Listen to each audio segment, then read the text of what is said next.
So ang babae magkasunan, nagluhod sa tila ni Jesus, nagpulungog niyo, Ginoo, ako ang hikap sa sidsid sa iyong sikuna.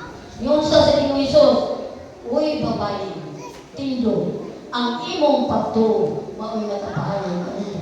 Sa pagkanindog mga igsoon, kung inanaon ta sa Ginoo, taluwalas ato mga pagkasiyan, muna atong mag-igsunan, wala ko'y duda na sa akong pagsakit. Kapisubulan ng kaigsunan ng uliga, wakot na kung ako, dokaadlaw pa lang kung makatindog mga kaigsunan.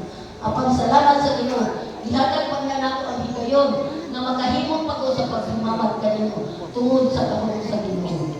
Kung sa diya nga naghinda ko mga kaigsunan, pasok kung maghinda pa kong lagoy-lugay, na pinaglaang itindi, dasan kung magkatuman niya sa aking huksanil, pasok kung makahinda pa kong lugay-lugay sa, kaya hindi mo kahinda lugay-lugay, hindi mo kapamalan kung saan ang mga nindot na programa sa Ginoo alam sa iyong kinabuhi.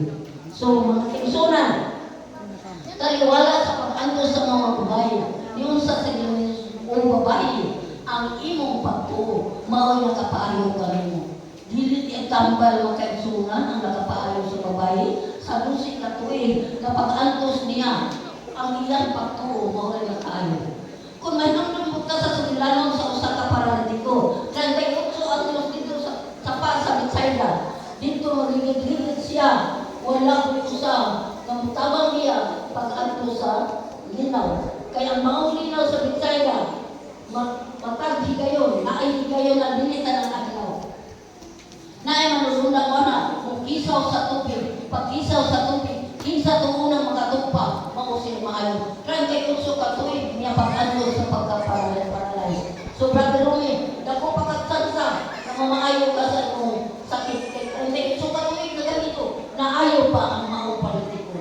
Adlaw pag yung nga ipapabulay. So napagupot ang mga Pariseo, mga eskriba, nga naman siya, nga adlaw sa marumang